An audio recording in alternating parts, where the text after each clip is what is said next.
Hi, welcome to Restrocast. Today my guest is Nadine Benchaffai. As an entrepreneur, Nadine has done everything from being a brand manager, marketing some of the most popular FMCG products in the world, to co-founding Tortilla Mexican Grills, a company that opened 50 stores in UK and went IPO a couple of years back, to finding Taqado Mexican Kitchen in the UAE. She completed the circle because she made a successful exit for Taqado last year. As an entrepreneur, she's now helping the agri startups find their way into the world. Also, extrapolating her experiences not only with the restaurant, but mostly from farm to their commercialization. I found Nadine somebody who, of course, does not give up, like one of the most important traits of all entrepreneurs, but in her own story, somebody who is calm in the eye of the storm.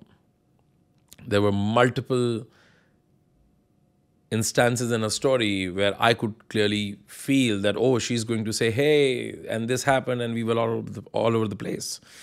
But what she instead said is, yeah, I was sitting there and this happened.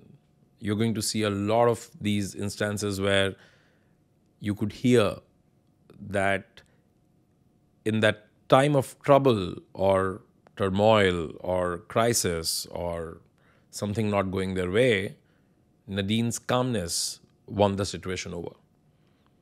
There's a lot to learn from her. I did, and I'm sure you can enjoy that too. Welcome to Restrocast.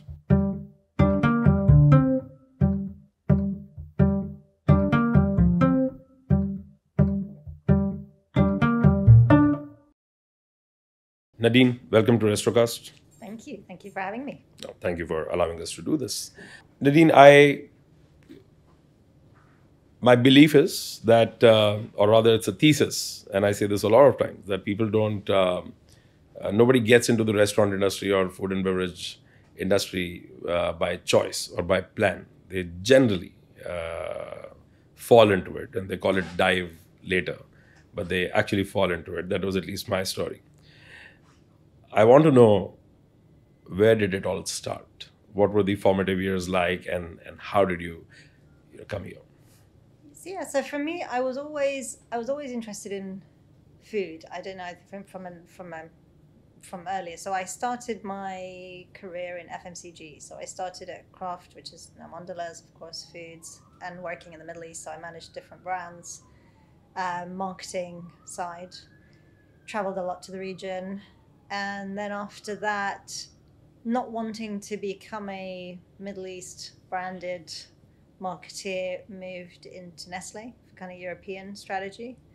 Not as much fun, too much politics. What do you mean by not willing to get branded as a Middle East? So I was in the UK, and so from a marketing, so they didn't consider marketing in this part of the world as serious enough.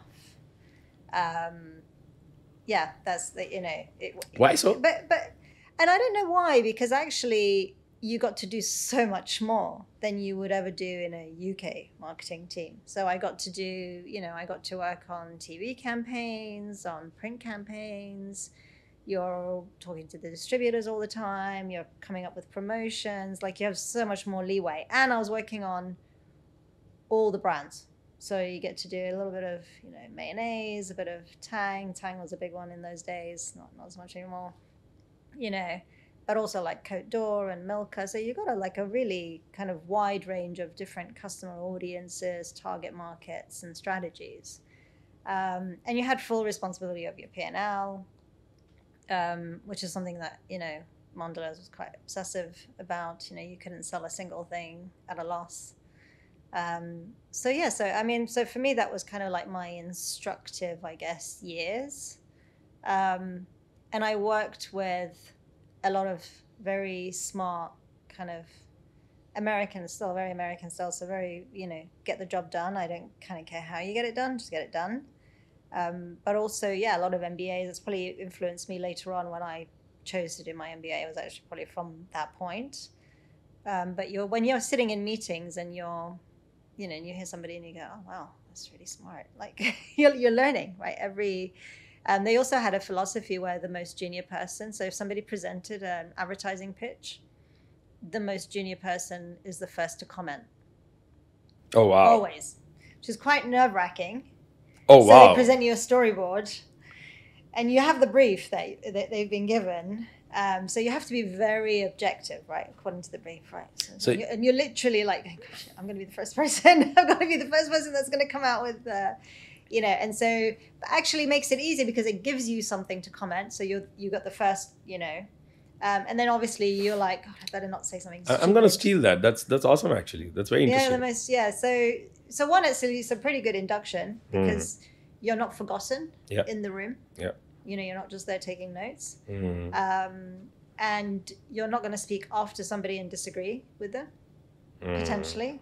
So, you just, come in and it was really, so we used to do practice pitches where, I had a really good first boss and, she'd mention me and she goes, right, here's a pitch. Here's the brief. What's your first comment? And you're like, okay, but it's a really good way to be objective and not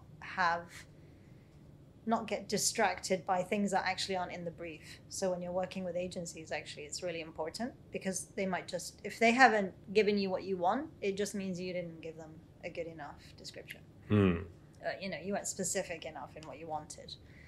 Then after that, I went to Nestlé Purina, which is on dog food. So I was working on Friskies, European strategy.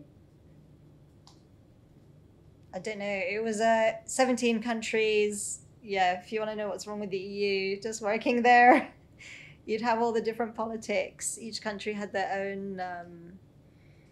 One country is like Italy would be really creative, and you're working with different cultures.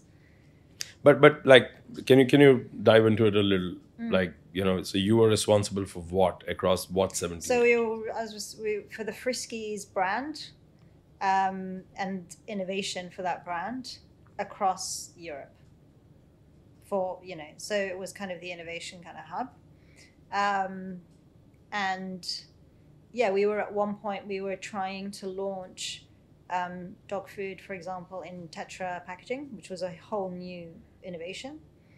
But it it didn't have the same caliber of people. So I'd kind of gone from these like Stanford kind of super, like, very super smart side of people to like just the politics kind of it all. And, and did you ask this person first? And did you fill in that form first? And you just kind of, I think we had like a 3-year strategy where the brands were still losing money. And it was just like shocking because obviously, when you come from Mondelez where you couldn't sell a single thing that lost money. It was like, how does this work?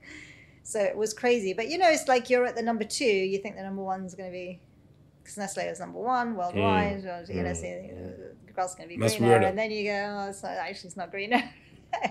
So then I moved to UK Innovation, which was under Yoplait, which was interesting. Which was Petit Filou. So it was all the kind of, mainly a lot of it was Petit Filou and that was their biggest brand there. But again, we had an issue where France, our parent, was doing really badly. It was being hammered by Danone, and we had 2 UK factories that were losing money because they were just producing for a label for Tesco's. And so you're at this point where you're like, I can't really innovate anything because I have ridiculous minimum runs, and France is trying to clear its own house up.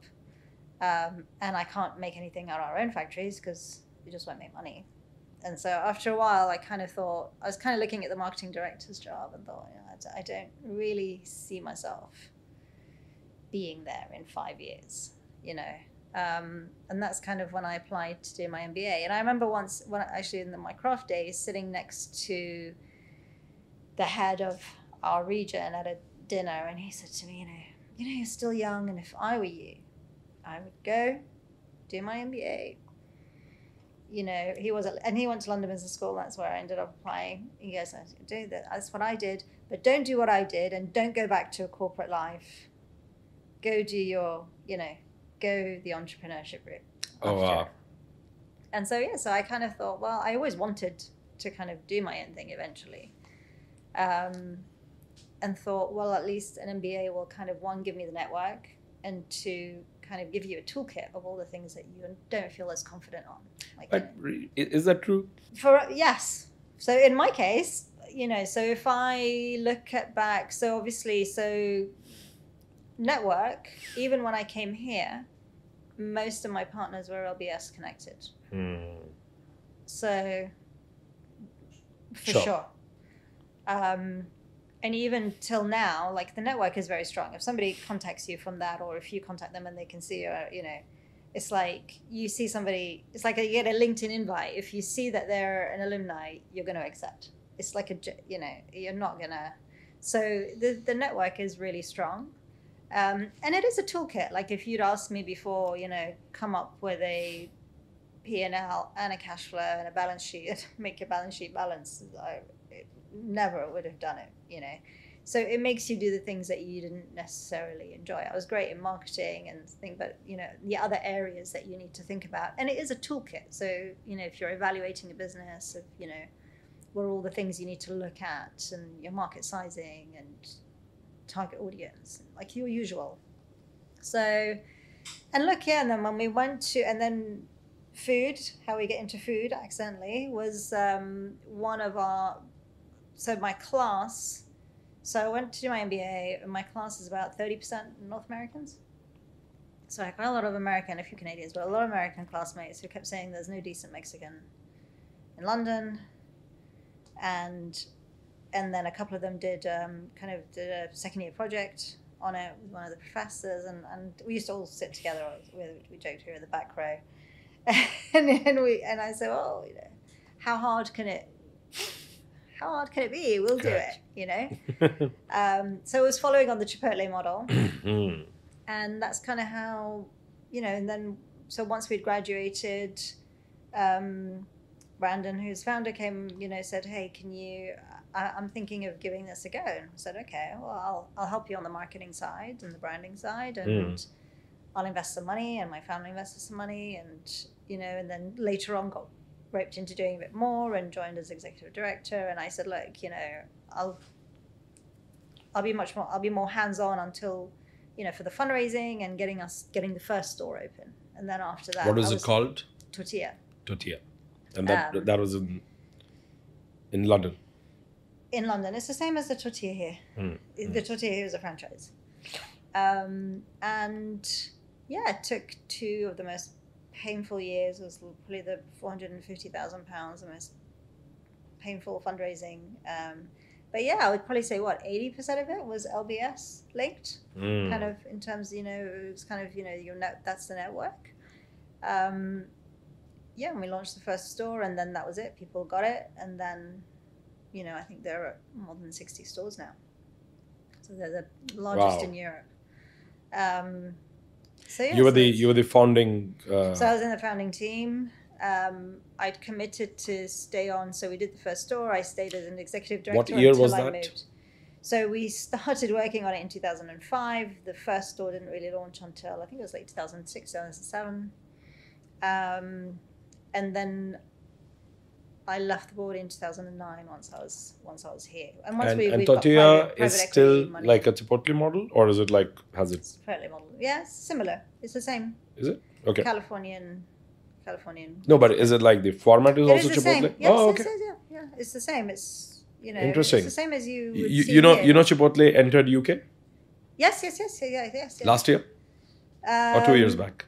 No, a few years back. But no, but they couldn't, We're still ahead. It's okay. I'm still an investor and a shareholder, so I can confidently say we're still ahead. Awesome. Because I think some of these US models, when they go into Europe, they want to keep doing it the exact same way. And so they came in at a, almost £10 price point, £8-9 price point, whereas we came in at a £5 price point. And then they came in with American size burritos, which the UK is just not really used to. They don't need 800-gram Yeah, burritos. yeah. They need Portion size was 400 like, gram, you yeah. know. So I think we kind of addressed that better. So it was accidental in a way. I had no plans to kind of really But go but into what was it. your, like, what were these? These are 4 formative years of Tortilla, right? You're talking about 2005 to 2009, right? And what was your contribution? You said fundraising. You were. Yeah, so fundraising. We were working trying to get real estate, bringing in some advisors that basically could bulk up. So the biggest challenge, so fundraising was one challenge. And then actually the other biggest challenge is real estate. And the two kind of go hand in hand because your guys giving you money, you want to know where it is. And in those days, well, not just in those days, the UK in general, it's not like here. They want a safe tenant. So if you go and you bid for a site, Prep might bid 30% less than you, but they will get the site because they're not worried about. So the last thing they want is an empty tenant or something that goes bust. It's not here. It's whoever can pay the most. I'll give them. It's a very different way. And so it was. So when you're new, it really is hard to find the site with the right level of traffic. And I remember, like, if I recall, in those days, I think we'd like mapped out. Wasabi was one of the bigger ones. It's not as strong anymore, but at the time, it was like, where were the Pret sites? Where were the Wasabi sites? Where are like the Nadin? So you kind of try to and go, right, these are the hotspot areas that we want to be in, and try to kind of go after it. And then the first one ended up being in Islington, which kind of unluckily for us, we knew there was a competitor called Chilango's that was planning to launch at the same time, and they beat us to it in launching, and then they launched. I think it was about 400. They ended up taking a site after us, but they like 400 feet away from our site, so it really was like the worst. Was it a coincidence or? We consequently bought them after when they went into liquidation, but so it all ends well. But yeah, so they launched under another brand just to get in fast and to get some learnings.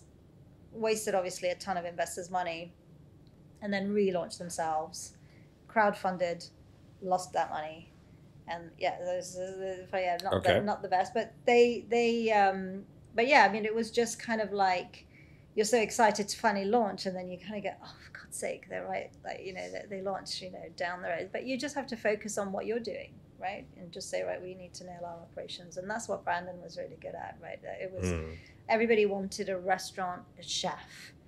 So when we kept getting turned down because they wanted somebody with restaurant experience. And I got to the point where I was like, for God's sake, this is becoming ridiculous. So there was a place that we used to always go and eat in. I think it was a Hilton hotel, actually, that we used to kind of go eat in near us. And we got to know the manager who was running it really well. And so I asked him, listen, do you want to come and just be an advisor and just be on the team? Because we just keep getting asked and it's just getting ridiculous. We just need to tick this box. So he joined and he would come to some meetings where we really needed him. But generally he was, the tick that we kind of needed to have. So I'd help bring him on board. We brought in an advisor who, through various other intros that I'd met, who would then help us actually get real estate, which was really helpful. Worked on the branding. We did go to an agency to do the whole branding thing, and then abandoned the name. How did that go? We didn't like the names, so we ended up going with, people might argue it was a boring name in the end, but we just kind of decided, we'll just stick. It's safe. Really, we had a huge debate on, do we call them burritos or do we call them wraps? Because Mexican food had a really bad reputation in the UK. Why? Before that. It was the place where you go get drunk and you didn't know what you ate.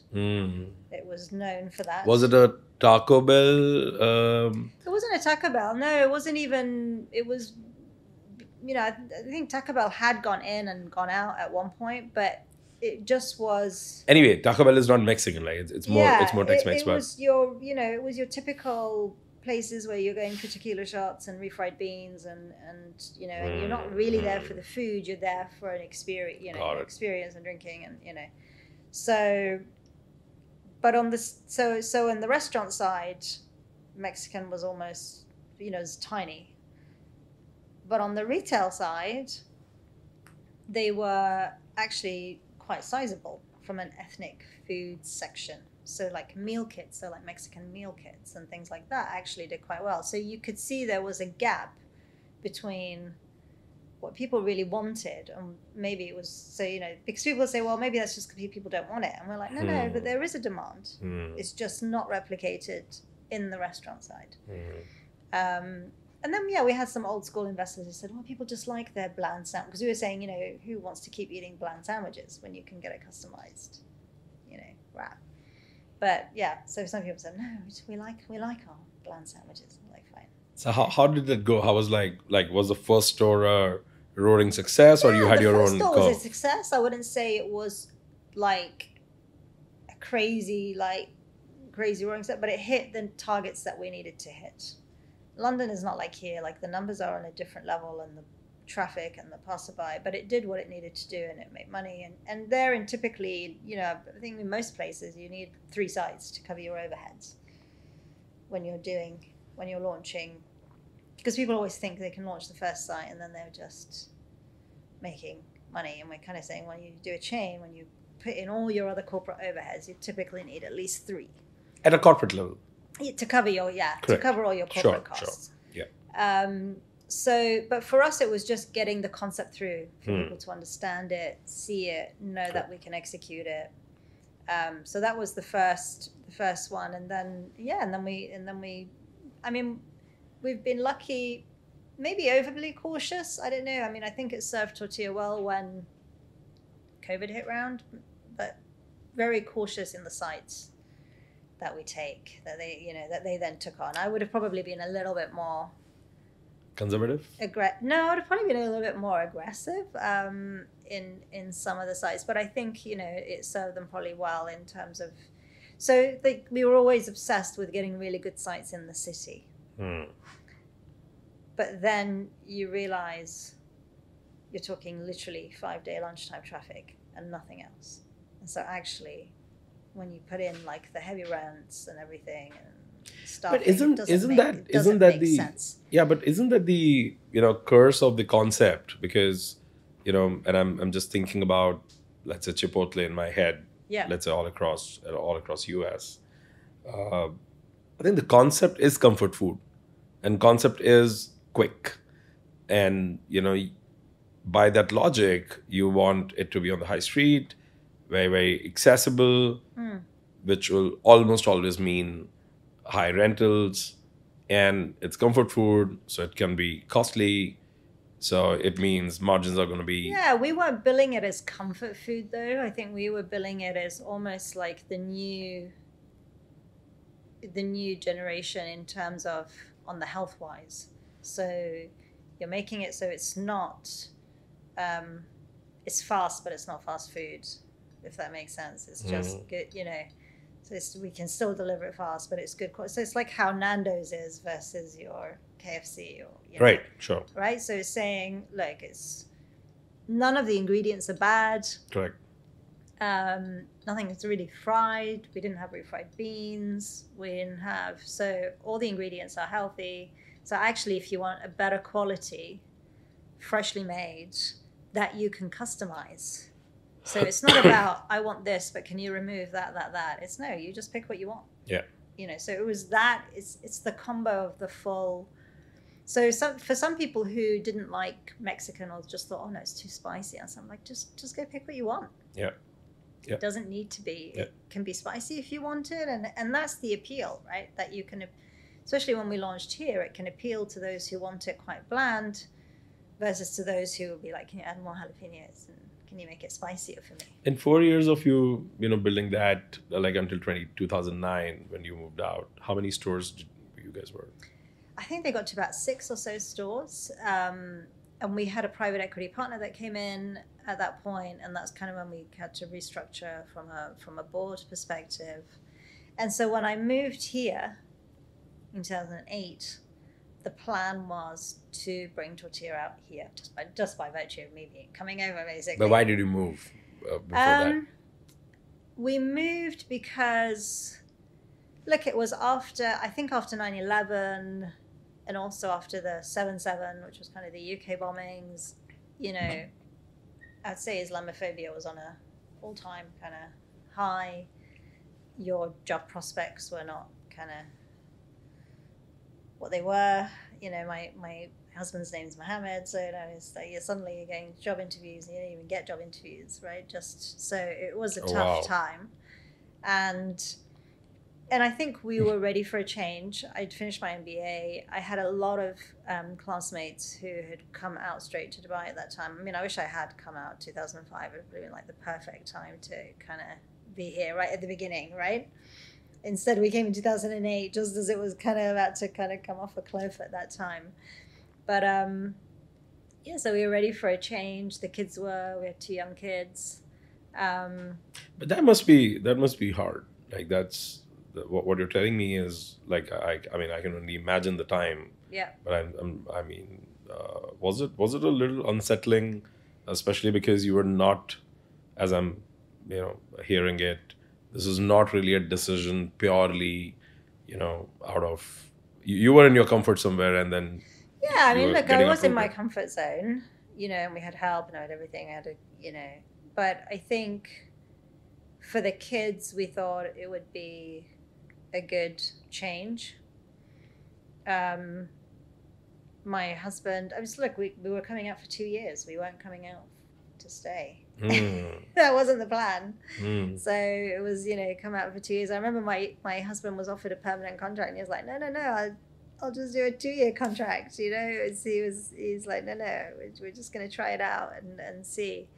So yeah, the plan wasn't to kind of to say it, but it was, let's make a change, let's come and see. And yeah, so when I first came, we were thinking, right, we can bring Tortilla over, we can work but as a franchise. So I would kind of help them manage that here. And I remember, we were, we had meetings set up with all these kind of big hospitality groups who were literally getting fired, like in the week we were like out there to meet them. So I think like half of Nakhil Hospitality's team at the time got fired, half of like all these. Why? Because it was the end of 2008. Like it was getting recession. the downturn, and and all these teams were getting laid off. Yeah. So it was just, so we parked it. So like it's just not the. There was right nothing time. to do with this part of the world, right? This was all the global meltdown. Yeah, we were just late, right? We were always like there's always a lag for here, right? So we caught it like the year after everyone else did. So it wasn't the best time. So we said, look, let's just pause it. And I started working on another project with another ex-LBS alumni, funnily enough. It's just a small world, on doing this like family club in Suffolk Park. So you see that big dome that looks like a spaceship in Suffolk Park, that building. So the plan was to take this building and do like a family membership style club. So really more for working mothers more than anything. So where you could, the kid could be in the nursery, after the school activities where everyone plays. So it was addressing the pains, I guess, that we felt as mothers trying to work, but then running around between one after school activity here, this there, that there, and how do we address that and bring it into one place, and how do we also solve a real estate solution so every room had a double use and all of that kind of aspect. So that was what we worked on for almost 2 years. It was, and literally as we got it ready, I remember going into the Parks Authority, building, and he goes, oh, I don't know, you need to look at this. And he had this map, and it was the map of the route for the canal. Oh. and all the works, all the road works. He goes, we just got all the road work plans, and literally went through this like section right through where our playground was going to be, our parking, and and you were working on this concept for 2 years without them, like not in consultation no, with we them, didn't or really. No, we were working with them, but we didn't know. Right, you didn't know exactly the route of what they like. You knew there was a canal coming, but you didn't really know like what that means. What RTA is going to close. You didn't know that it's literally that area that's like a little bit of the weirdest flyover that go in the opposite direction. So so we just went, and we spent money to get that far and everything, and so we just had to park it again. So that's the life of an entrepreneur, right? You work on these things, and sometimes it works out, sometimes it doesn't work out. Yes. And then, but out of that, and and I was working with one of our partner who I had met, who I'd known from LBS and met. And so he said, oh, look, I've just been, and he didn't really do F&B at the time, but he said, look, I've been sent this concept by somebody. And it was like an Arabic version of tortilla almost. And I said to him, well, why don't you just do tortilla? And we know the people, I know the team, and he said, okay, why not? And so, this is now 2011 almost. So it's, and he brought various other team members, and, I won't mention them all. They're pretty high profile, I had a pretty good team of investors behind me. I have to say I was really lucky. When people kind of say, how did you get them? I'm like, it's just, the network. And so we put a team together, and they said, we want to do, we're going to put this much amount of money, and we're going to, let's target 8-9 stores, and, let's put a plan. And we did a mini presentation. We sent it to MAF. We sent it to DIFC. And the DIFC site, over a weekend, I think on a Friday, no, it was on a Thursday. Today's the weekend, so Friday, Saturday. So get a call on a Thursday saying, they said to me, so DIFC was showing me sites that were huge. And I said, listen, I need 1,000, 1,500 square foot. I need a unit. And they said, which unit? And I was like, this unit. And, I was very specific, which unit. And then they said, and then over the weekend, somebody said, oh, the guys are selling that unit. The guys in that unit are want some key money. Because of our contacts, we've got a right of first refusal, but we need to do it this weekend. So go see it, get the others, got a couple of the other investors to go see it. And then, Monday we signed an MOU.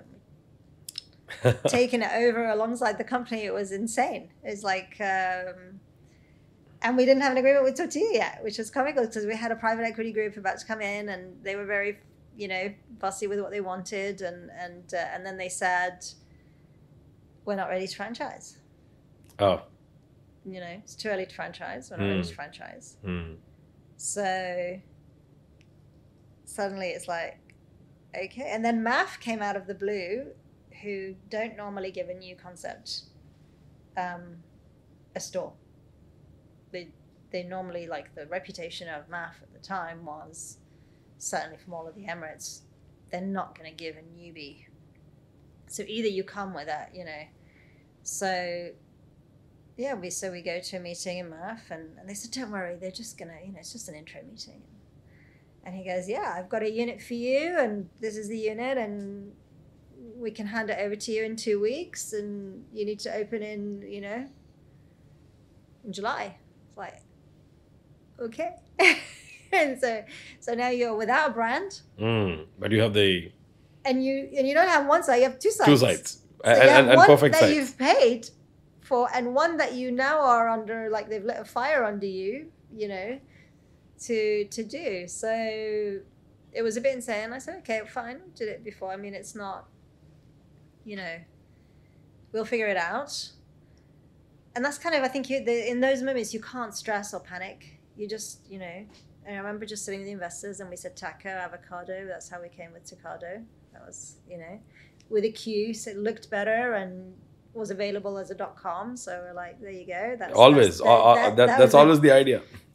So it's like it looks better with a Q than a C, and so that's kind of how it went. And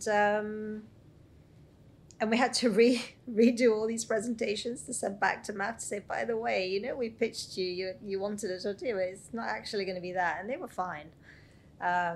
So we ended up opening our first store in Mall of the Emirates.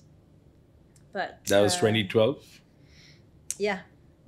So I did, so I remember going back to Brandon, who's founder at Tortilla, and said, look, and he was really upset that, we couldn't franchise it out and stuff. And I said, listen, I'm not reinventing the wheel here. I don't have time. Now I'm really so you might see some familiar things. And he joked later and he goes, okay, I get what you mean. In terms of some of the colors and some of the, because, we'd done so much research on some of these things before and what would work and what wouldn't work. So I said, listen, I'm not recreating the wheel. I don't have the time. And we got an agency to do our branding, and that's the. It was baptism by fire. So did you open DIFC as well? We opened DIFC. It took us it was a year after, actually, because I think we just you have no team. You're building a team from scratch. You're trying to. So what find was your role at manager. Taqado? This time, everything. This time you were more hands-on than. This was everything. No, this was my baby. So this time I had to from dealing with landlords, we hired, don't know if you ever remember the days of Yale. She used to run Baker and Spice. No. She's the founder of Baker and Spice actually everywhere before, even in the UK. And she's the founder of Gale's coffee shops and stuff. Yeah. And so I'd met her and said, listen, can you help us come up with the food? Can you do some recipes? And she did some amazing recipes, but just impossible to replicate. Right? I said, I can't have an exec chef in every restaurant. It needs to be idiot-proof recipes. And then she recommended a GM that had worked for her, and that's kind of how we hired Tim. I think he was based in Bali maybe at the time. I don't know. So he came over, and he took over a lot of the kind of running around in terms of also hiring people and working out. His wife at the time, Liz, was a chef, and so she kind of helped change some of the recipes to make them, adapt them a bit so that we could work. And it was just go find a fit out contractor and stuff. It's just all the go find out bank. Obviously we didn't have a bank account, and then we're all having to pay things ourselves until we can get the bank account and all of the usual. So the partner you had here, were they the investors or were they the operators as well? No, they're investors. We were the operator. I mean, that's it. It was for us. That's it. It's a homegrown brand. We're doing it ourselves. For me, the point of having Tortilla was to be able to take a lot of their systems and a lot of the recipes and a lot of those things so that it would just make our life a little bit easier.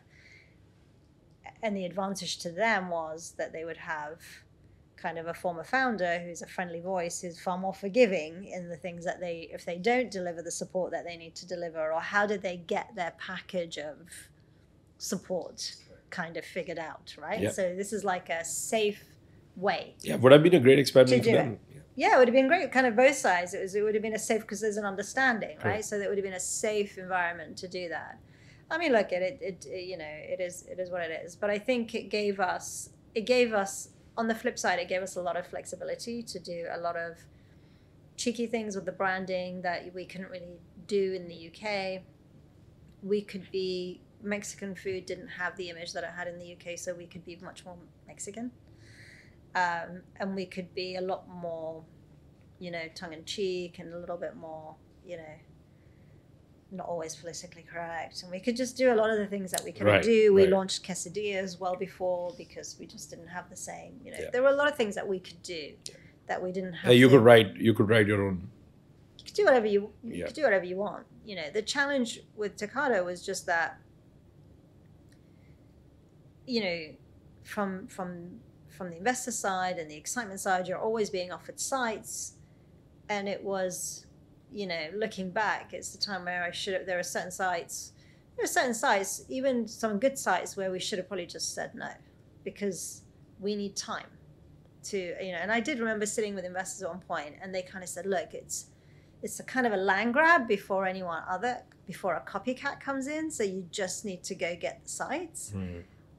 But it's a really expensive way to do it because, as you know, anything with contractors, nothing goes to plan. Yep.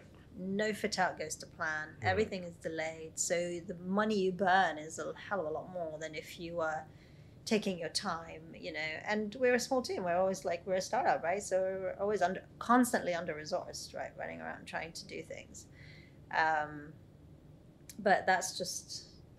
you kind of have to be used to the chaos. So how was the Taqado journey? Like to what, you know, for next few years, how did it go? Where is it today? It was a little bit insane. I think we got to 18 stores.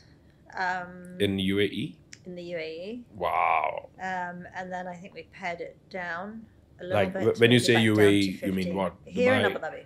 Really, Dubai wow. and Abu Dhabi. 18 is a good number. It's quite a coverage. It's good, especially when you're quite niche. So that's the problem with what we were doing, was that we're not burgers. Yeah. And we're not shawarma. So you know, so you're always quite niche. Yeah. And you always needed to go for that expat, quite discerning market, which is just really hard because everybody's going after it. You know, I used to joke we were all going after like 700,000-800,000 people. It's like every new concept that was launching was going after the same people. So that was really the challenge. But yeah, I mean, you know, we had, by and large, most stores did well. I mean, but you know, you get to that point where you're like, it needs to not just do a little bit well. It needs to do really well to be worth the effort. Did it? You know, so at the point where we had 18, and then you're like, okay, you know what? That store might be profitable, but it's just not worth the effort. The profit is too low for the extra complexity it adds to the business and supporting it, right? Because sometimes you spend more time trying to fix a store that isn't doing as well as you want it to, versus making improvements and putting more effort into the stores that actually can do infinitely more. Correct. Right? And so you have to balance that all the time.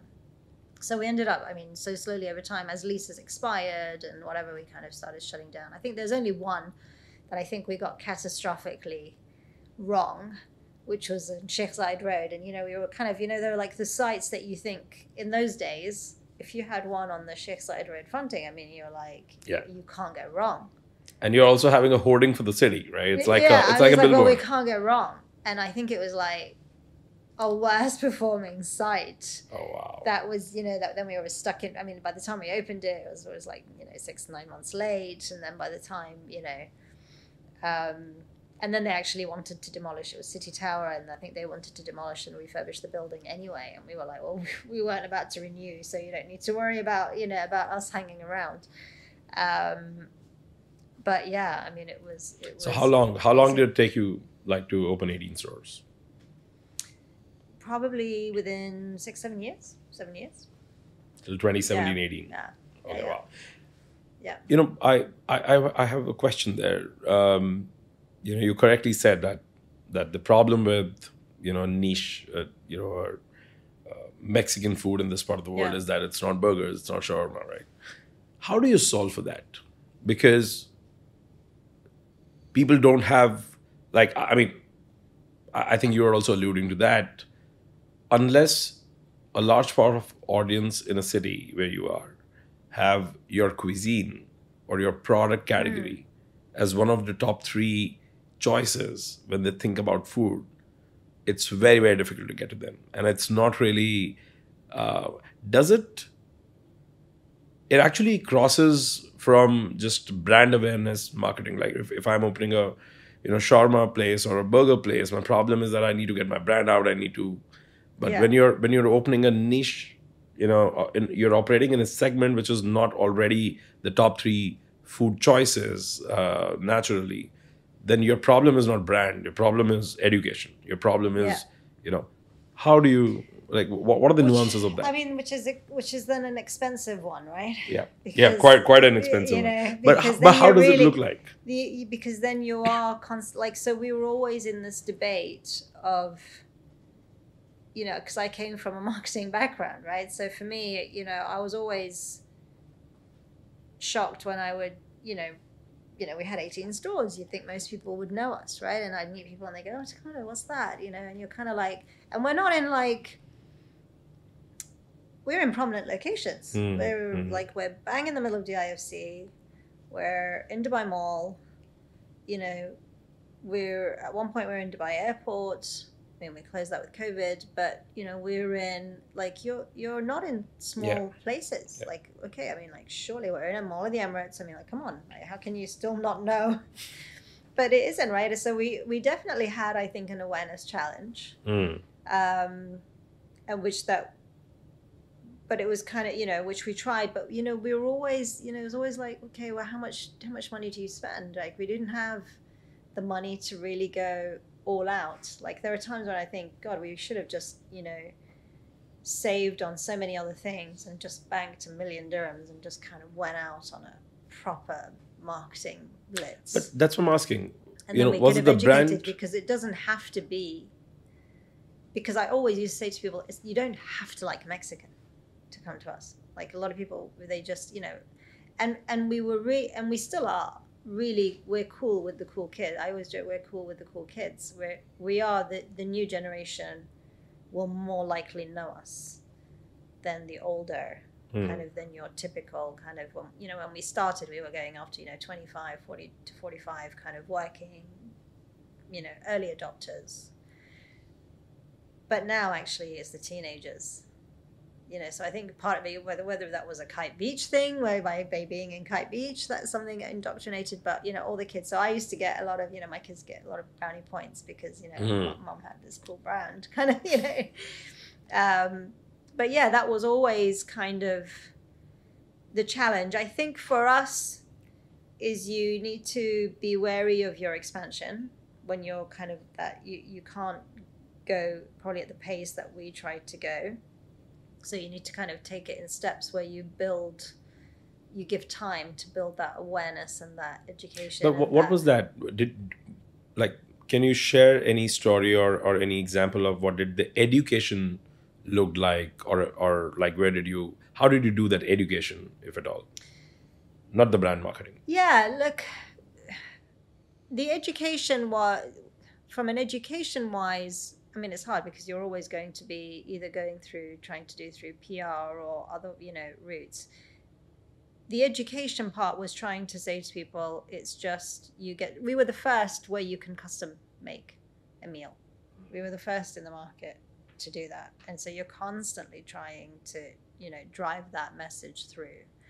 And we were Taqado Mexican Kitchen. So we're always going to be Mexican in one way. You couldn't avoid that messaging. But yeah, I mean, it's really tough when you're saying kind of how do you do the messaging? Because in our days, this is when also all the media was changing, right? The whole social media, we started on Facebook and then it all moved along. So everything was changing. So finding the right mediums to create awareness and educate were, I could, in our days, we would have just gone and done some outdoor billboards. We debated, do we go and do some outdoor billboards? Will that work? Deliveroo actually for us was the launch of Deliveroo in 2017 was actually quite a good mechanism of educating and getting awareness, because there were people actually who would come to us through Deliveroo that had never seen us, didn't know us, and didn't understand what it was until they saw how that worked. But I think we have, we had a really long way to go in terms of kind of the education. Obviously, since then, we've had other concepts come and copy and so many other, and then you build your own salads and build your own, so many other things have come that helped. But I think staying relevant, then your opinion is trying to remain cool when all the new cooler kids come in your territory. But I think yeah, I mean, look, how much of it can you change the market and make your market bigger? There is an element of that, but it takes a bit more money than what we had. And then how much of it you have to accept that it's a relatively niche, that you're never going to be a burger. But to try to own your space and grow within your space kind of slowly. And you can still be a good, successful brand, probably just not necessarily, not the kind of levels that, say, Tortilla does in the UK, because the market size is just also radically different. Yeah. So how many stores did you, after what happened after 2018? So, look, I think by the time we had sold the group to Kitopi in 2021, we were, Taqado had gone down to about 12, 13 stores. So we had slowly exited leases as they were finishing. And then there was obviously a decision on Kitopi side of which stores they wanted to keep, which stores they didn't want to keep. So did you work with Kitopi before? But it was yes, so we did work briefly with Kitopi before. So it was a combo. So my vision was always that as the market had changed drastically from the whole delivery side angle as well, was that you need your bricks and mortar sites in certain locations, but other locations that were quite fragmented probably didn't make sense, and you're probably better off having a virtual kitchen style site. And my other kind of belief was that to make the numbers work and to really make a business in this part of the world, kind of in this market work, is to have more than one brand. Mm-hmm. So we had launched NutriBowl, which was kind of the first virtual kind of healthy brand. I don't know how many have launched, probably 100 have launched since. It was insane, but it did insane numbers when we were launching. And this was a virtual brand. This was completely online. This was a completely virtual brand. And was it through Kitopi Kitchens, or you were doing it through? No, we did it initially ourselves through our site. So we started launching our own. So we also had Earth Kitchen, which we opened eventually. We've got a small store at the IFC.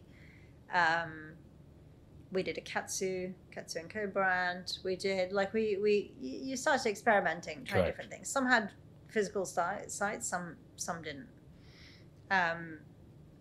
But I mean, Taqado was always going to be the hero, and then we had Park House. So the one thing that came out of that club project was that we had a cafe concept in there, and that was going to be kind of like Park House. And so when we got approached, when they were building that first row of block at Kite Beach, we had kind of pitched to do this cafe concept. So we launched Park House, and then we took the small unit next to it for Taqado. And that was doing a cafe concept. I have to say, it took us maybe 4 years to figure out how, it took us a while. What do you mean? Because it's customer service. So Taqado is a machine. Correct. It really is, and you can central kitchen. It's a combo of central kitchen production, but also, guacamole had to be fresh, made on site. So there are certain things that were made on site and certain things that were, but it was a machine. Assembly line. Yeah, but just operationally, in terms of how you're training your staff and what they need to do, just much more systematic. This was different. This one we had front of house. So you have your front of house staff. We had this whole debate: do they pay at the table? Do they pay at the counter?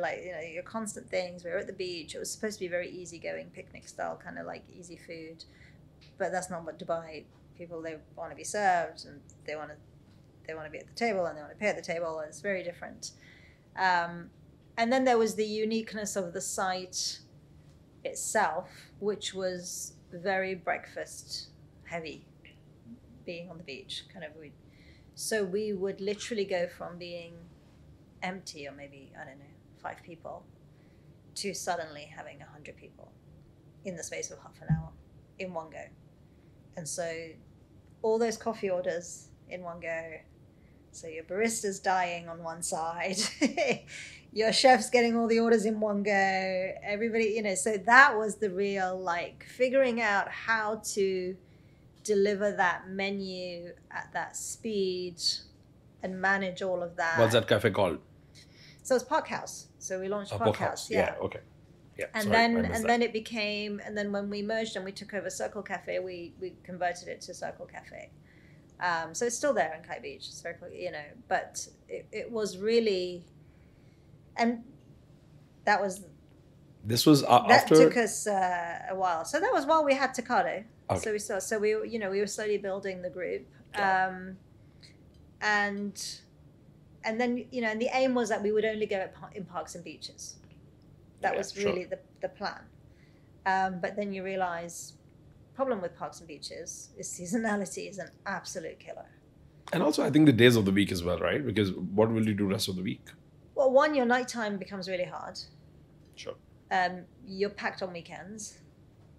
Yeah, well, you'd have weekday people. People would come and work from there, but it's not the same.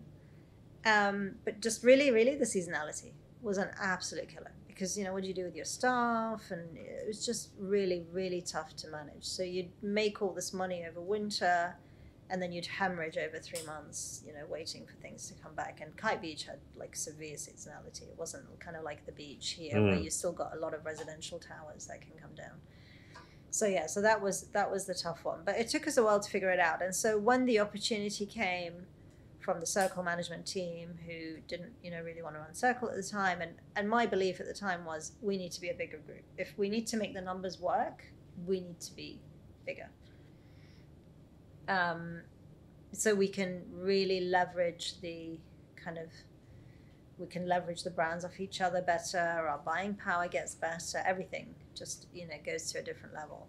And actually leveraging the staff, being able to move staff around.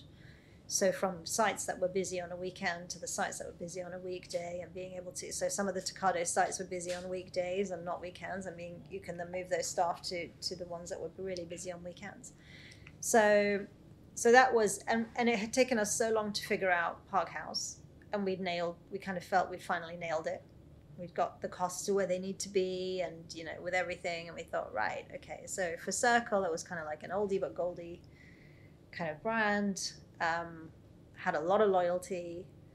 Why did you take that? Like, why did you get them? So they were looking. So at the time, they were looking to sell. We weren't really in a position to buy, but we kind of all agreed, look, together we can merge. We'll take over the management, and we'll build. And obviously they'd stay on the board, and then we'd build it into a better group that then actually you'd be in a better position to exit eventually. It just puts you in, So that was the plan. But the plan happened in, March 2020, which was the worst timing on earth.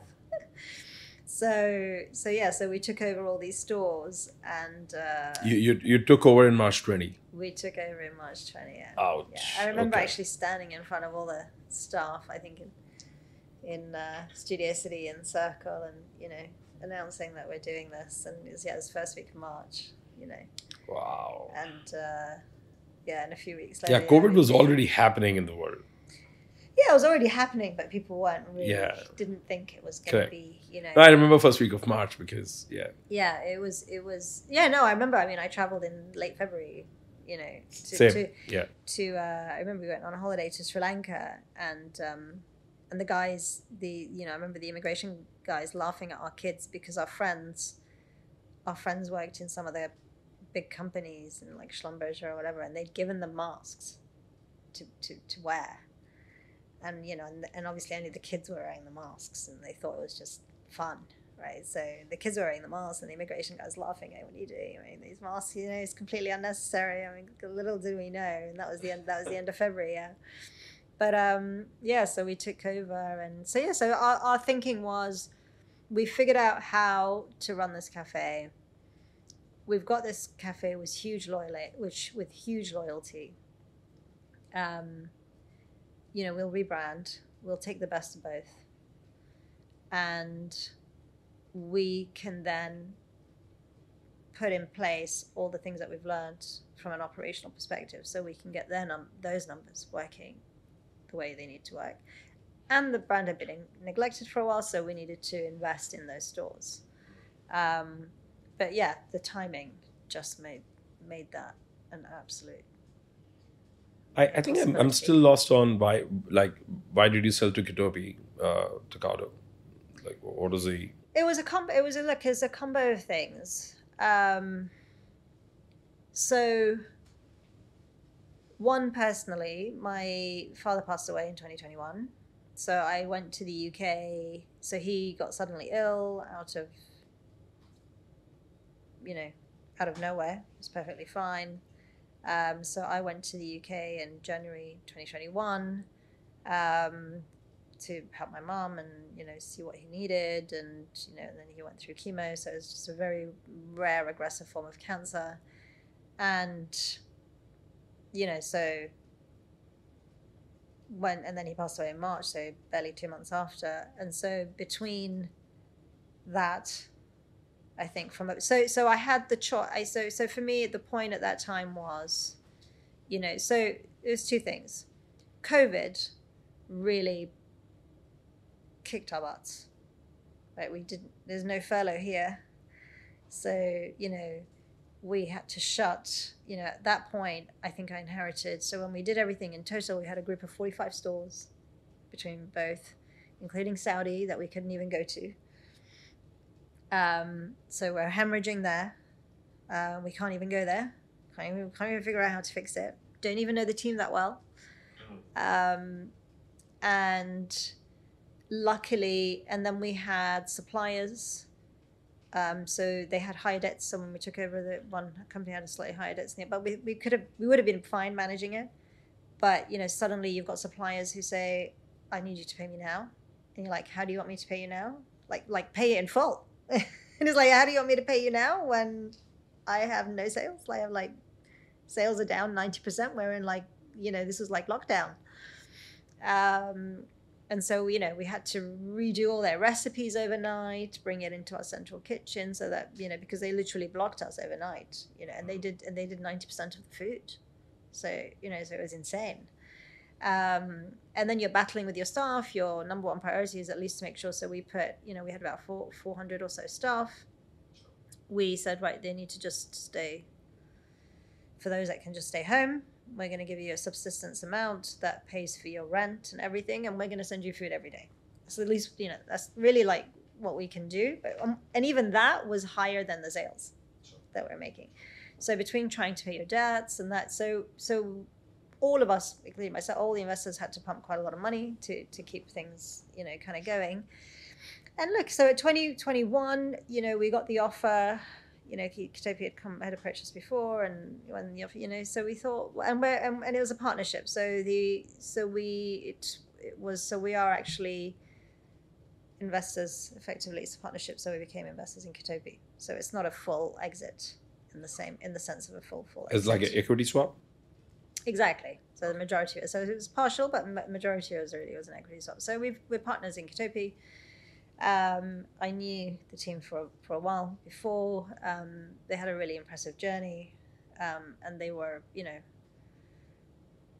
on stratosphere type, growth. And obviously you saw they bought Operation Falafel afterwards as well. So we knew the plan.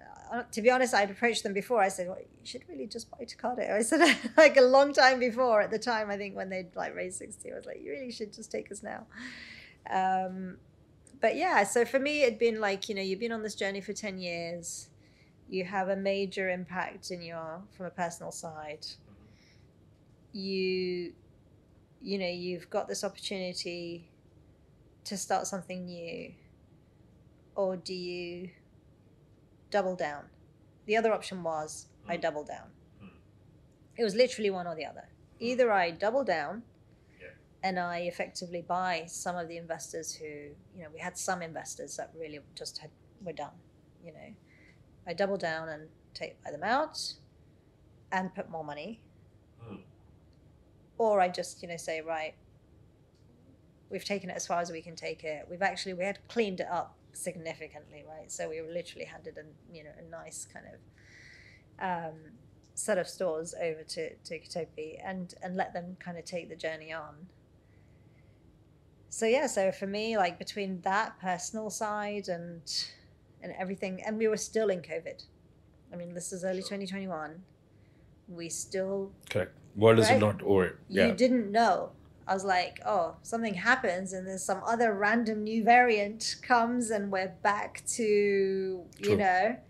I might have to stump out another X whatever to keep this going.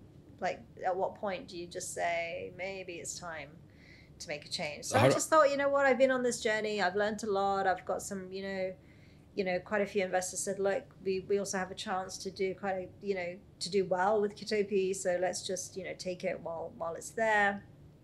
And yeah, so we said, okay, fine, let's let them take the journey on. How did that go? Like, are you involved in Taqado today, or are you just, No, so I was involved. So we had quite a long transition period for about almost a year. So and I meet, I'm always on call whenever they know. Like, we had phases. So we'd have phases where I'd meet them every month. And depending on who's the brand manager, sometimes they'll say, we're about to do this. What do you think? Or, is this a good location or not? Or, they're looking at new sites. Is this one, So, yeah, so I try, How many stores are there today? Locations? Well, I think they added 2 more stores. So I'm not sure what for Taqado, I know they added 2 more stores. Actually, no, I think they added more than that, actually. They've added quite a few more, especially they added Town Square, they added Dubai Hills. They're growing it, which is kind of what I wanted to see. It was nice to give it to a company that has the funding and the ability. And for Circle, like, we really believed in doing kind of community events and doing these art, like being able to do workshops and things, which they've kind of had the ability and the resourcing to kind of see that through, and also to spend money on the stores to kind of upgrade from a CapEx perspective. So that's been kind of good. So yeah, so I mean, they're growing and they're spending money behind the brand. So I think that's, for me, what I wanted. What's your exit? What's going to be your exit like, if at all? Eventually, how will you my exit is their exit, so yeah, so now you're invested with Kitopi. I'm an investor there, yeah. So we're kind of so we all want it to succeed, right? We all want and you're still saying that you have your stake in Tortilla as well? Yes. So Tortilla IPO'd in 2021. They IPO'd? They IPO'd in 2021, oh, nice. yeah. And they're like London? So that was my first chance London? of exiting in London, yes, on AIM. So that was the first chance of partial exit, because when you're above a certain percentage holding, you're not allowed to exit. There are certain rules on what you can. Till a certain time, fees. Right? Yeah. Yeah. Well, and then as literally as the time my luck is amazing. My luck is really just beyond. Like, as the time came, unlock. You had the war and the whole Ukraine and everything and all this other stuff, and suddenly, not a reflection on the company per se, but just the entire market's values crashed, right? So now it doesn't make sense to exit. I'll probably will stay in there. The company's numbers are solid. I mean, I think today it's sitting valued at almost 5.5x. It's a steal. I mean, I'd definitely 5.5x from a valuation perspective, because the markets are so low on EBITDA. In EBITDA, right? Of course. So. Yeah, that's where crazy. You have some that are 5.5x of their sales. So, I mean, I'm a tech guy, right? So exactly. I know you were like top line. I'm like, no, buddy, it's even off. That's how low, So it's a really good. Yeah, 5.5x is too low, right? It's a solid business. Their growth is good. I think it's funny. Really good team, So. No, I mean, I'm sorry to cut you. I mean, I was talking about another tech company yesterday. They went IPO in India. A friend of mine, and his company is currently trading today at 91x. Wow. they're kind of in our space. I mean, they're not in the restaurant space or the hotel side.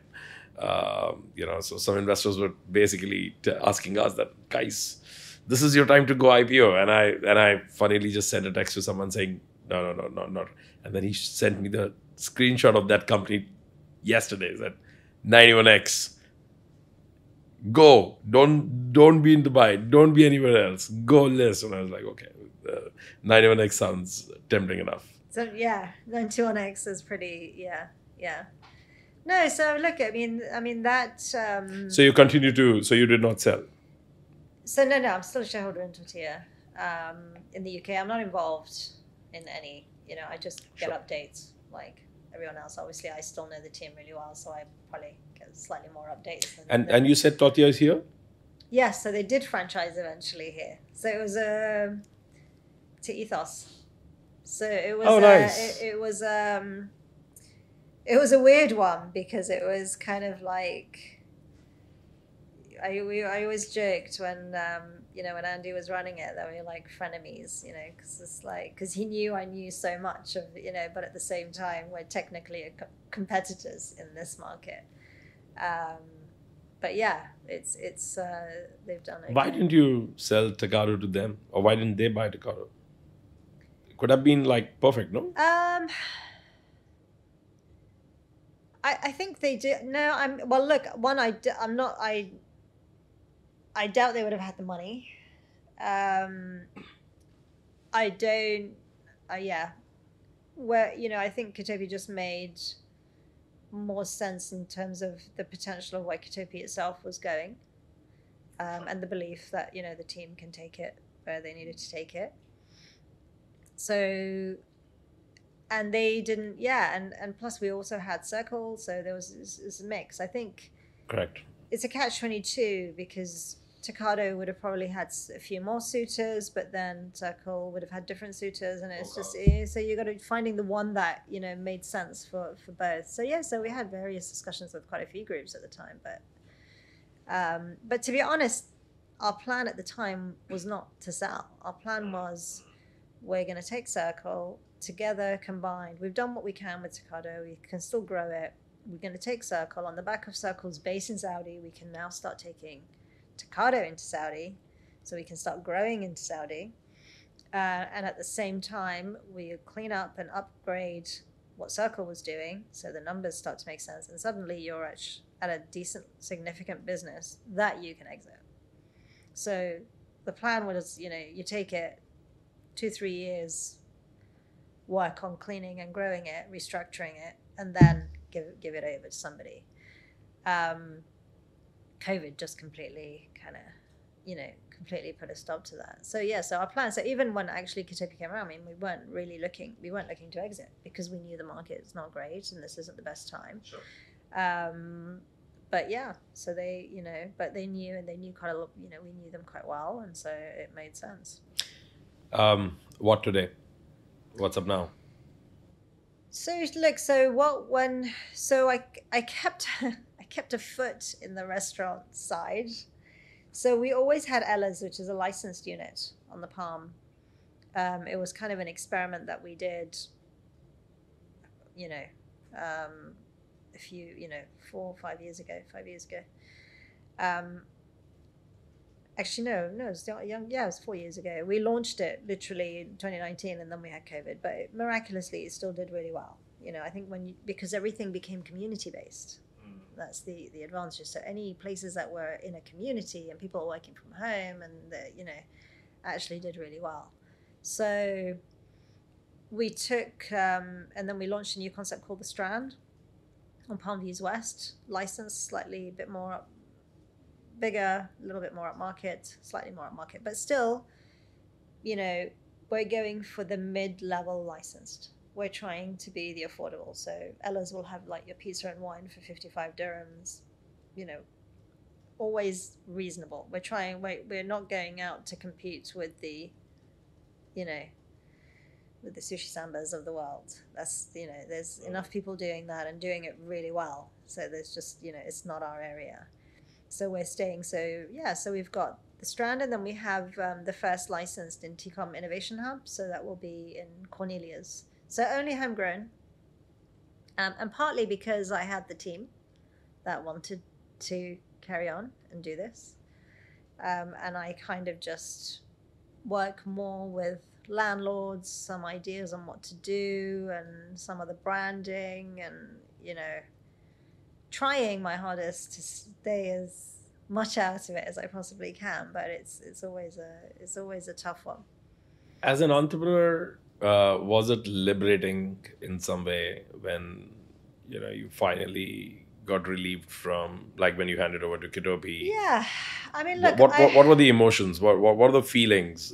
Because now you built something, you brought it to a, you know, certain point. It's off your hands.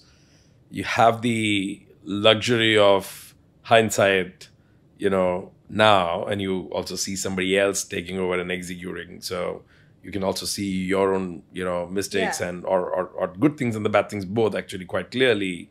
And then you have a way ahead, path ahead, which is kind of lit up with all the learnings and Yeah. all the hindsight wisdom. As an entrepreneur, how did you feel? Like, what's Look, it was kind of bittersweet to a degree. Look, it just came, I think, at a time in my life where I was probably also quite overwhelmed with just responsibility. You know, we suddenly, you know, we had, you know, my family had a farm business in Iraq, which is where I'm originally from. So we had a farm business kind of in Iraq where suddenly all these farmers are dependent on you. So, and I hadn't been there since I was 8. I left Iraq when I was 8. So so you're saying because of your father? Yeah, so part of it was bittersweet because I was so, I think that there was so much happening on the personal front that everything on the work side, it was just kind of, you know, but it was also a sense, like, look, there was a sense of relief to a degree because I think, you know, the responsibility is, you know, for me, I felt a huge sense of responsibility for my investors. And so, you know, I kind of, look, I wish at the end of the day, I wish that we had been able to achieve what we had wanted to achieve. But, you know, at the end of the day, this was kind of the best compromise that left everybody in a, you know, at peace, I guess, stage. So I think, you know, so it was bittersweet, I think, from that side. Yeah, for sure. I could see all these young guys coming in, you know, because if I could do this, we could do this, we could do that. I'm like, I've been there, done that, buddy. Good luck. You know. So you're kind of like trying to mentor them. It's to like, don't try that. Try that one. Yeah. That one's good. That one, no. You know, and you know, and you do your best. I am a believer that some things people have to learn by just making the mistakes sometimes, as long as the mistakes are not too costly and don't damage you to a point. So I remember when we first opened Taqado, and, you know, with our general manager, Tim, and I said, it needs to be like it's a line, it's a machine. And you know, so this person opens the wrap, this person puts this, the next person puts that, the next person puts the next bit, wraps it up, goes. And he was like, no, I really want to have a personalized experience. So the person that starts serving you stays with you basically till the end. I said, no, it's really not going to work. He said, no, it's just, let's just, you know. So I was like, fine. You want to try it? Try it. And obviously you had complete chaos, right? Because people were jumping in, people were waiting, nobody was queuing the way they should. They didn't know if they were there or after. And it was like, and then after I think about a week, he was like, okay, you're right. It does need to be a line. Then he had to retrain them not to move. He had to spend a week. He had to literally put footsteps and say, you stay here and you don't move from here. I think there's a book on it, Theory of Constraints. Yeah. Eliyahu Goldratt. Have you read the book? No, I haven't read that one. You haven't? No, I have to. You totally should. Okay, you have to send me. I have to get done. Details, absolutely. Yeah. So I'm going to send you a book. So Eliyahu Goldratt, actually he passed away, I think, a couple years back, 3-4 years back. One of the top, so he basically is the founder of, or the creator of Theory of Constraints. I think probably, you know, the best theory on assembly line. And it actually talks about exactly this, right? That that how many stages in assembly line, what are the pivotal stages, and how when you move the constraint to what part in assembly line and how the entire world changes, right? Which part do you pivot to? And right, so for example, I was just thinking, right, apart from having 4 people who were continuously who were stationed, right? Now this was like you could only serve 4, like this one person is completely, and each do different choked now. servings. Each do is like, listen, it's a machine. It needs to and it needs to be fast, and so you don't have a, because in this part of the world we don't like to queue. In England they queue. Yeah.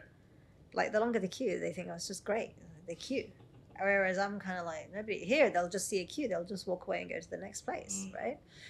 So for me there is an element where I think some things you just need to let them try it out and let them fail, as long as it's not gonna like kill you, it's not gonna like completely, so yeah, there's been lots of times where the team will say, oh, I want to do this. And I'm like, yeah, I really don't think it'll work. And I'm like, oh, I just want to try it anyway. I was like, oh, okay, fine, try it. Then I'll come back a week later and go, all right.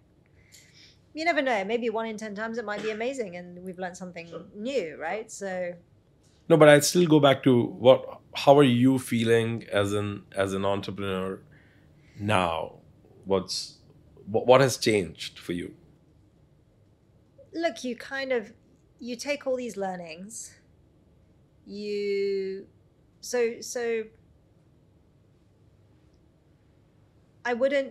know how you would do things. You wouldn't do things the same way. So now every time something comes and they say, can you help and look at this? You're much faster at saying no, yes, this will work, this won't work.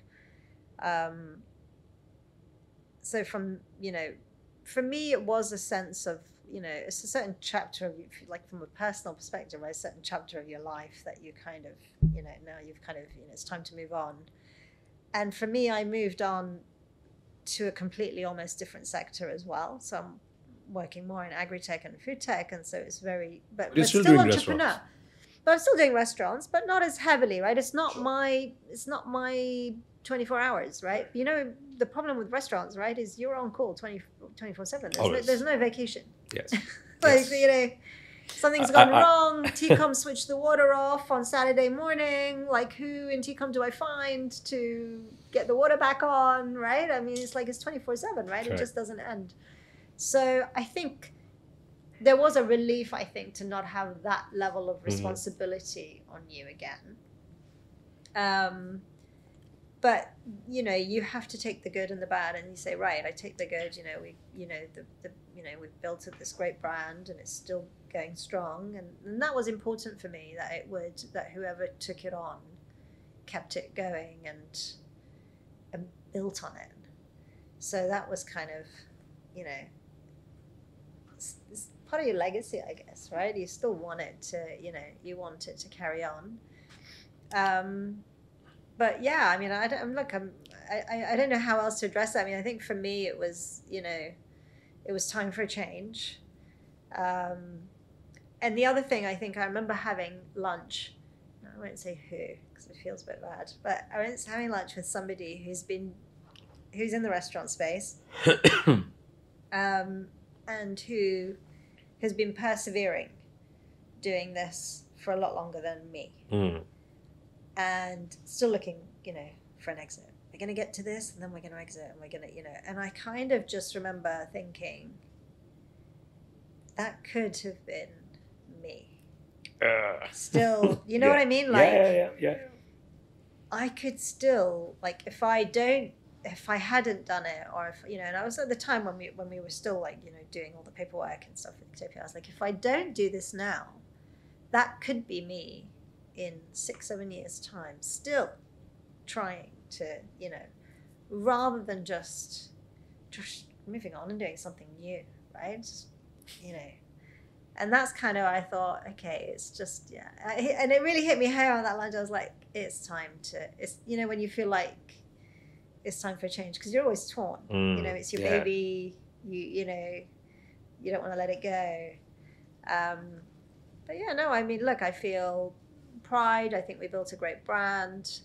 I think we did a lot of things well. I think we built an amazing team. that was really hard to replicate. I think we did as well as we could in the circumstances. And and I hope we've handed over two really nice brands to kind of Kitopi to grow. What do you do for your own learning as an entrepreneur in your life? What are your sources of non-linear, learning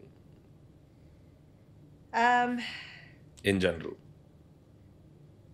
I wish I had time. I always say I'm going to read and do all these things that you want to do, and and self-improvement and now I focus, probably try to take more time out for myself and more learning about my health more than anything. We're getting older, so it's kind of like your other, and becoming more self-aware. And also, I think just accept, it's also accepting the things that you like, the things that you don't like, the things that you're good at, and also coming to peace with the things that you're not good at and that you might not necessarily ever do anything about. Are you calmer now? You know what I mean? Are you calmer now? Are you like much more calm than before, or were you like what? How do you describe that? I've always been described as being quite calm. I've never I remember we were sitting in GIFC when we'd been given the store, and I was sitting to the guys who'd sold us the store, who'd taken the key money, and the tortilla thing had just fallen through, and he's like, "You have no team, you have no brand now." It's like, how are you just sitting here calmly telling me it will be okay? And I said, well, because it will be, we'll find a way, right? You find a way. You just have to believe that you find a way. Where does this come from? Was it the formative years growing up? There was once, and I think it was in some panel or something at LBS probably, where somebody said, you think everything is a disaster and everything is like so you put your problems on 1 to 10. You give it a scale.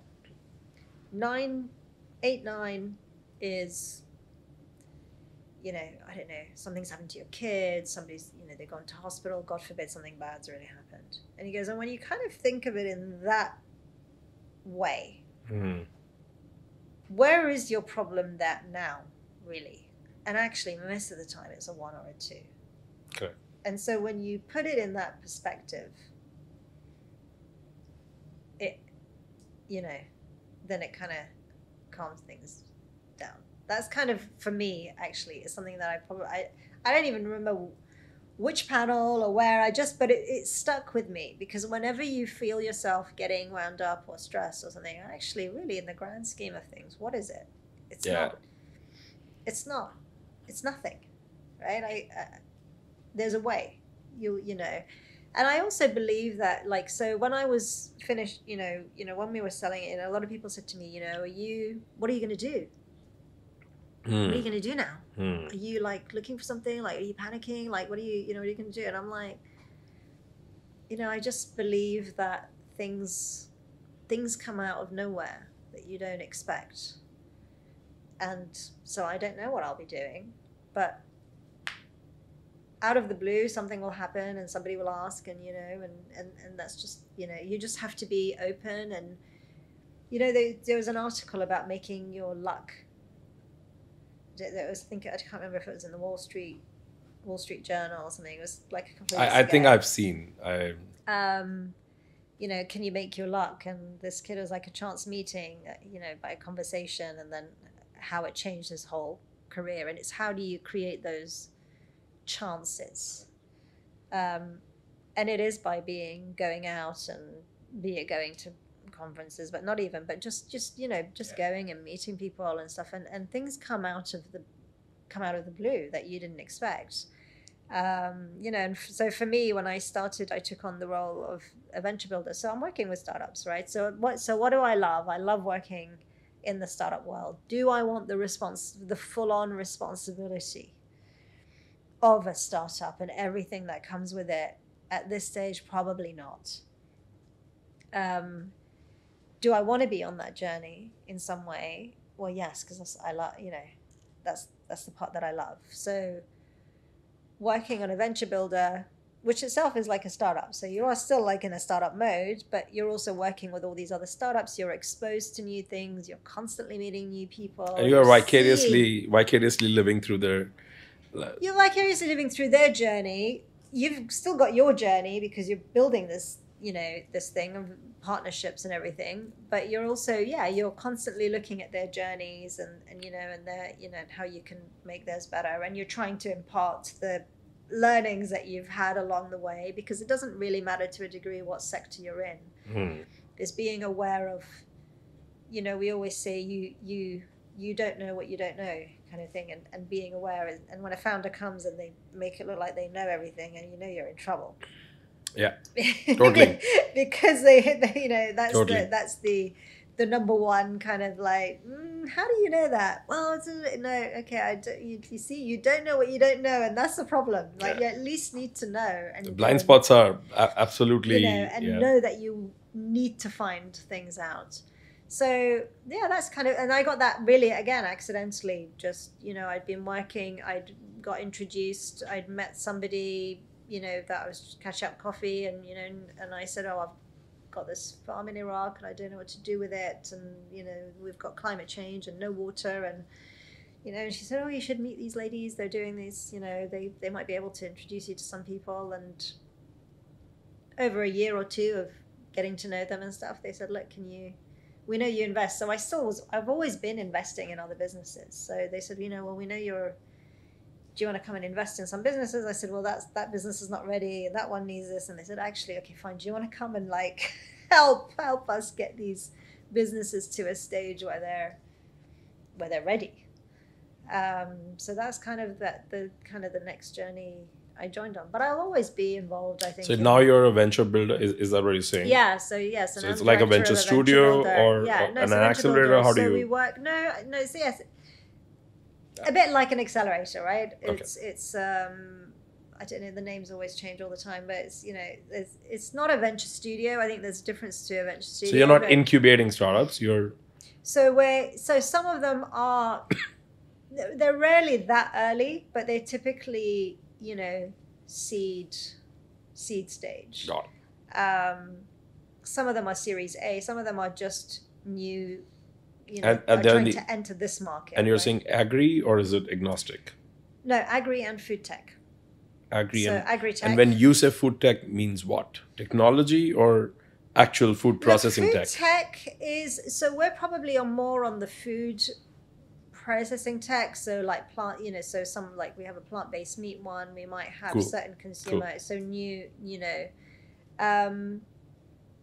some of them will cross over a little, so we have some that I would say are more out, like our restaurant almost food tech. So some might be more, that we're debating of, do we take them, do we not take them? Are we out of our comfort zone, or we're typically looking at food tech that works from a B2C, like for business partners that are B2C. So what things will add? So what are the new generation, from like a marketplace, or the new, like all of the new trends that are happening. And it doesn't have to be so high tech technology quite. So sometimes it's the older slow tech. But we always say it's the right tech. People always, it's not high tech or low tech. It's just the right tech for that. I hear you. I think you said this off camera as well, that how much technology is, like there's so much technology. Right? I agree with you, and if I'm catching the sentiment right, I mean, I've been a tech entrepreneur all my life, and of course I had a stint in restaurants in between. But I do believe that most of the times when obsession with technology becomes your destination, you lose the problem that you were solving. And I see so much out there where technology is trying to find a problem. It's not, the problem trying to find technology. And whenever you focus on the problem trying to find tech, it's generally simpler tech, because it's only about the problem. and you can Yeah. solve that. I mean, I practice that, in our company a lot, where my question generally is that, hey, you know what? We're not selling the coolness of the tech. Yeah. It can be actually, I can live with less Yeah. cool. I just need to Yeah, make yeah. sure that this problem gets solved. And if it gets solved simpler, let's do that. Let's just focus there. Yeah, no, and sometimes you have these really amazing high-tech patents, kind of patented technologies and stuff, but that have especially come out of universities. But just finding the right commercial fit is just really tough. So we're focusing on the business partners and saying, what do they need? Mm-hmm. What are their solutions? And then working it that way. Nadine, this was a great conversation. Thank you. Thank you so much. What a phenomenal journey. And I feel the calmness not only in the conversation. I'm sure that all throughout, and I could almost picture your DIFC meeting. That experience, at least in my head, will stay with me. Thank you. Thank you for Thank you so much. being on the show. Thanks for having me. Thank you.